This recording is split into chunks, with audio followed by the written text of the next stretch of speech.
He writes for the Sangamon County Historical Society. So that's very nice.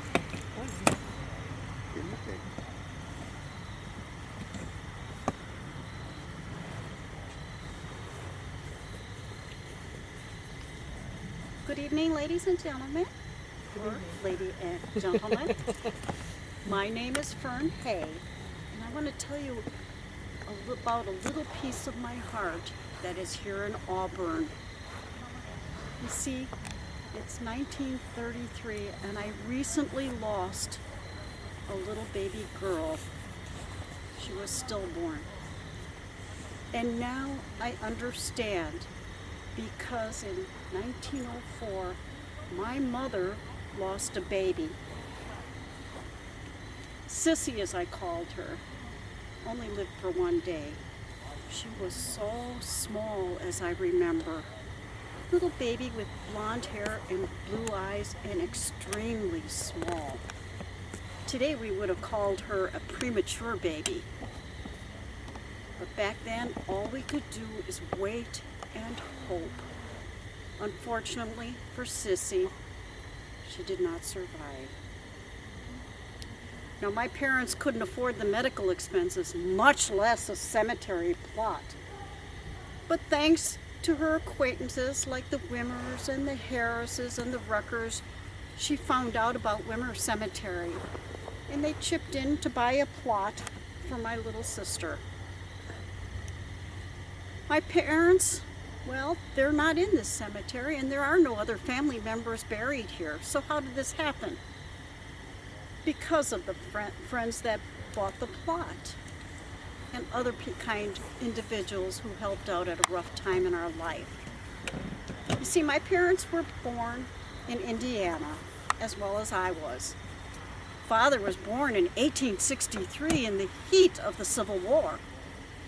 He grew up with 4 brothers and 2 sisters, and he climbed trees, and he worked on the farm, and got into mischief just like any other boy.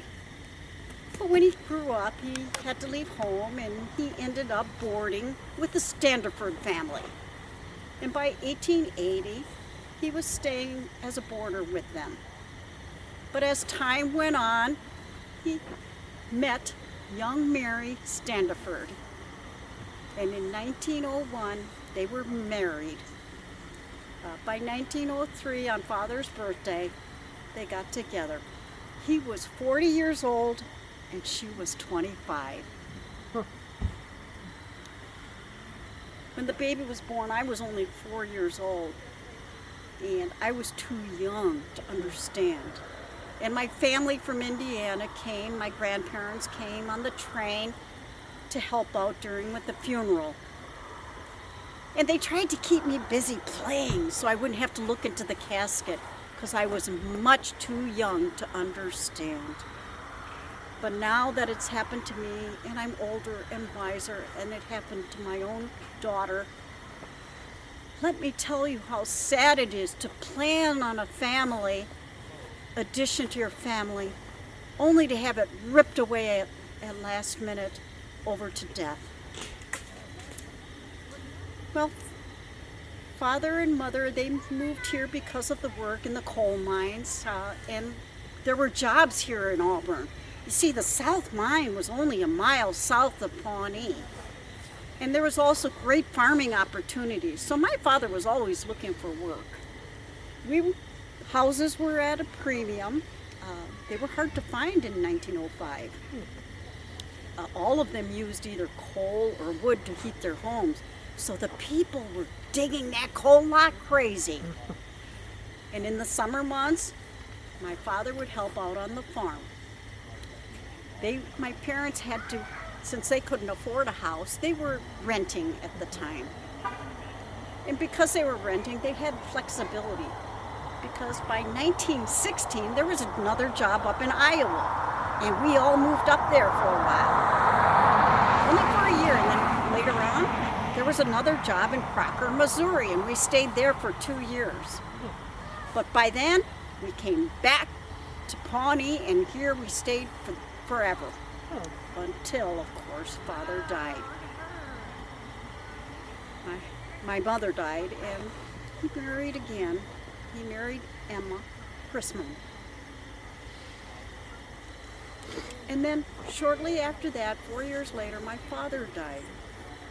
Now, Miss Emma, she decided to stay in the area for just a short while, but then she decided to move back to her family in Indiana. Meanwhile, while my father was busy with his wives, I started my own family.